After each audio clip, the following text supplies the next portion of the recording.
after picking up the children, the amount of children, one is too many, that I heard that were like, I'm ready to die. And I'm subbing for 6th grade. So what is that, 10, 11 years old? 11 years old. I'm ready to die. Oh, really? One young lady, she said, if somebody walks up to me with a gun, I'm going to stand in front of them, center mass. She didn't say center mass, but I'm saying center mass so you understand. Like this. I was like, no, if somebody comes up to you, my Shifu taught me, you don't stand this way because all of your vital organs are here and you're a larger target. You stand this way. So now your arm is slowing down the bullet if they hit you as a target. So that is something that you can teach your children and teach yourself. Don't stand in front of a shooter center mass. Make them work for it. And honestly, if there's more of you than them, why are you standing there waiting to get shot? I'm sorry. If you're children, that's different. But if you're adults and you guys are standing around, you are so full of self-preservation that you're willing to allow yourself to be a sitting duck instead of doing something about it. Here we go back to 9/11.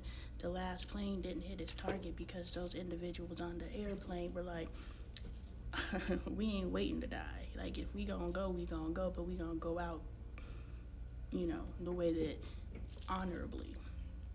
I'm not saying anybody else went out dishonorably, but there's some people who are like, my life's gonna stand for something.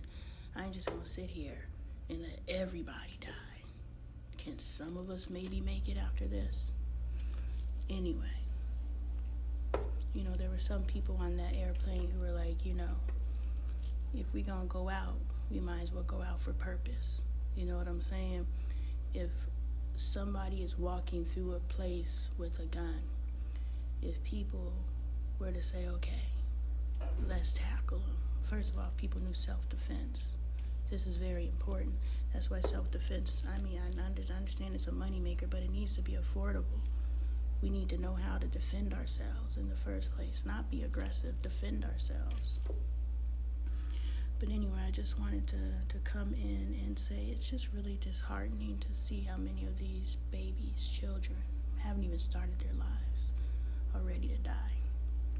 These are the children we're raising. For you to say, oh, my kid's okay. Do you know if your child is up at this school talking about who's gonna get shot first? Let's vote on somebody's life. Do you know that's your child? You don't know because you don't talk to your child. You don't know because you don't pay attention to what your child's saying. You don't know because, I'm not saying violate your child's privacy. Your spirit should tell you if you need to go into your child's personal space. But everything that's done in the dark comes to light. Everything my children do. I literally was driving down the street and spirit told me to go to a particular store. I went to that particular store, and while I'm checking out, I look to my left and I see my children in the store, but my children don't have any money. What y'all doing in this store? So everything that's done in the dark comes to light. So you don't have to violate your children's privacy. What you're supposed to know, you gonna know. And what they doing, you did stuff. Your parents don't know everything you did and you turned out okay, Grow yourself a little more. But what I'm saying is, what you truly need to know, you gonna figure out without violating your child's trust. Because the moment you violate your child's trust, you done messed up. But if you actually have a conversation with your child, if you listen to them while you're watching these different movies, pay attention to the types of games they're playing, pay attention to the types of conversations, just sit in earshot and listen to your child.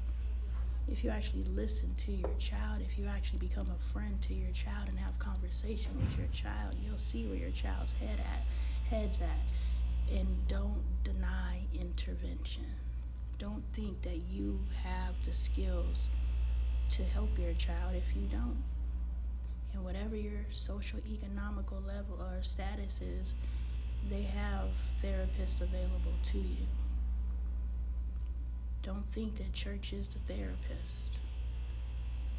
Church is full of confused people.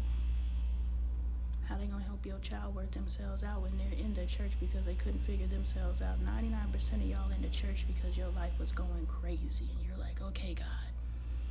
And then once things stabilize, you leave the church. And then you come back when your life get crazy again. Guess what? Your life gonna keep crazy because you're not developing yourself.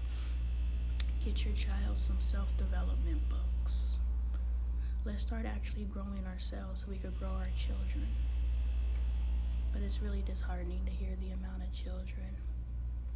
In the entire 6th grade, there's 27 students here today. And one of the teachers said they honestly should just dismiss the school because the school is bleak. They should just dismiss these kids so they have a day at home to process.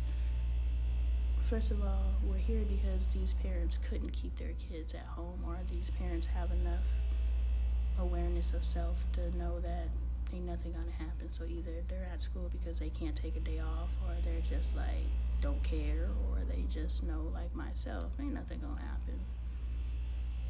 And if it does, ain't nothing gonna happen, if that makes sense.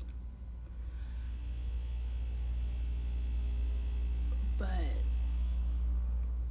the people who should have the capability of talking these children off of this space should be the parents, but definitely should be the teachers. So these students shouldn't be sitting at home. They should be at school, so that, like my husband says all the time, as a barber, I'm a therapist. I don't just cut hair. Teachers, you're a therapist. You don't just push curriculum.